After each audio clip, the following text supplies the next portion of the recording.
What up, everybody? At the end of Raising Kanan Season 2, the New Jersey Mafia was coming for Raq and her entire operation. This resulted in Raq getting shot, and she would have been killed if Unique wouldn't have showed up and saved her. Because of that, Raq decided to get out the game, and she even told her Colombian plug Joaquin that she was out after he backdoored her with Tremont and Abraham from DC and Baltimore.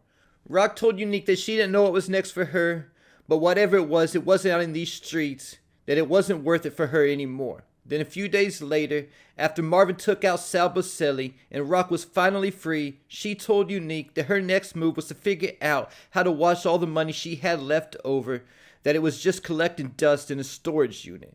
Later in the episode, when Raq went to get her hair done, she overheard the two ladies arguing. This is when she found out that their landlord had been trying to sell the place for over a year. And the two ladies called the strip mall called Southside Plaza a shithole and said that nobody wants to buy it. Because of that, their landlord kept doubling their rent. Then they let Raq know that the landlord was desperate because his wife caught him running around and she was divorcing him and taking all of his money. At this point, Raq had the idea to wash her money by purchasing Southside Plaza, knowing that she was going to be able to get a good deal on the building because the inside information that she had that the current owner was desperate. When Raq went to talk to the realtor, she told him that her offer was going to be made in straight cash, that she had one number in mind, and they either had a deal or they didn't. A couple details from when Raq signed the paperwork and made the purchase final. The realtor said that she chose not to be represented by her own broker. She was purchasing the property as is. Any and all issues revealed in the inspection was her responsibility. Raq said she knew and they were all good. Then before the realtor could even tell her she was the proud owner of Southside Plaza, his eyes were already looking out the window. And as soon as the paperwork was signed, the realtor was outside talking to and laughing with two cops. Soon as he walked off, the cops motioned for Raq to come talk to them. They were letting Raq know about the neighborhood and how there was a lot of break-ins and vandalism, and how it was important to them to have a good and mutually beneficial relationship with the local business owners. When Raq told them she'd keep that in mind, they asked Raq how Kanan was enjoying high school. And they told her when they found out she was buying the property, they did a little research on her. Nothing they wouldn't do for anyone else who they serve and protect. So we know from the wording of them saying it's good for them to have a mutually beneficial relationship with the local business owners that these two cops already have their hands out looking for their palms to be greased. But Raq, being out the game at this point, wasn't really in a position to be paying off any cops for no reason. Then the very next episode, soon as Raq pulled up to Southside Plaza, she noticed that the windows had been busted. Only for the same two cops to pull up as soon as she was looking at the broken glass, asking what happened there. So we know that two cops were either responsible for breaking the windows themselves, or they sent somebody to do it. These broken windows for Raq's storefront is reminiscent to Force Season 1 when D-Mac was shooting up JP's bars, breaking the windows and destroying the place. One of them cops let Raq know that it was going to cost a fortune for her to fix. When Raq told the cops she had insurance and she'll be okay, they told her that there was a list of violations that they were going to have to report, and Raq told them to do what they had to do. At this point, the cops pretty much asked Raq to pay them to protect her building and keep their mouths quiet. And when Raq told them she was good, they told her to keep her window guy on speed dial, letting Raq know that they were going to continue to be a thorn in her side. So Raq's stint as a legit business owner wasn't starting out too well. Later in the episode, when Raq was sweeping up the glass, Marvin came to see her and let her know that Dean got put down. And Raq was already complaining about her new life as a legit business owner, saying she wished she had someone to take care of her. She's caught up in all this bullshit now, empty stores, chasing rent, dirty cops smashing her windows so they can squeeze her. She said that shit was worse than the corner. When Marvin said the police did all this, Raq let Marvin know yeah, and they come around with their hands out, asking for protection money. Then she told him that it's more trouble than it's worth.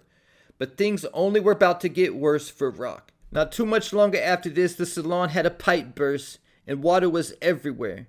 Raq asked the lady at the salon why she was calling her, and told her to call a plumber, when the lady let Raq know that calling the plumber was the landlord's job. Once Raq called the plumber and was standing outside, Marvin saw her car and stopped to see what was up. Around the same time, the cops were rolling past, and Marvin asked Raq if the cops were trying her. Raq told Marvin that everybody and everything is trying her right about now. Then Raq mentioned Marvin not believing her when she said she was getting out the game. And Marvin said it's not that he didn't believe her, but everything went down in just one night. Then Raq let Marvin know that she didn't fully believe it herself, but it seemed like the right thing to do at the time. She went on to tell him, "This shit right here, Marvin, what I know about being a damn landlord. It ain't me. Ain't nobody believe it's me neither. That everybody still thinks she's hustling anyway. And what's the point of being right when everyone already thinks she's wrong? But she's good at that other work, as well as anybody who's ever done it. Some people are meant to be doctors, lawyers, ball players. I'm here to move weight. It's what she does and it's who she is. So what is she doing here? Why is she trying so hard not to be her?" So the very next day, Raq went to meet up with Stefano Marchetti to get back in the game. And Stefano agreed to give it the old college try, but he also told Raq that now that she's back in, there's only one way out.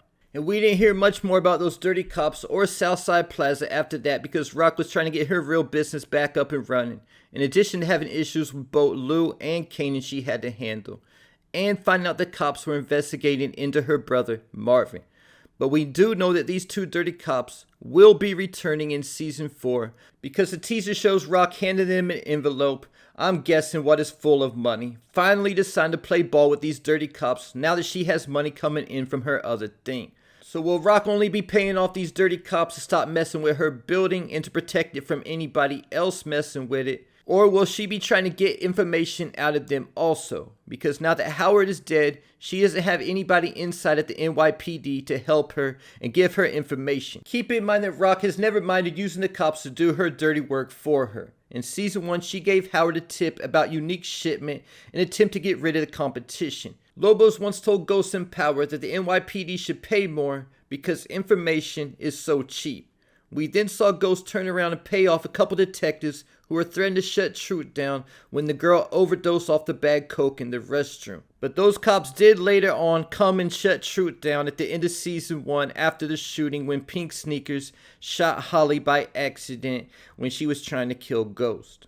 In season 4 of Ghost, we were introduced to a completely dirty task force with Carter and his crew, and Tariq finished the season with Nico Halster in the NYPD on his payroll. So we'll see what the details of Raq's relationship with these dirty cops is going to be. But Raq will need the protection for her building alone and keeping the vandalism away, because I think now that she's going to be having the extra money coming in, she will invest into Southside Plaza and renovate it and clean it up. And there you have it. Leave your thoughts, theories, and predictions in the comments.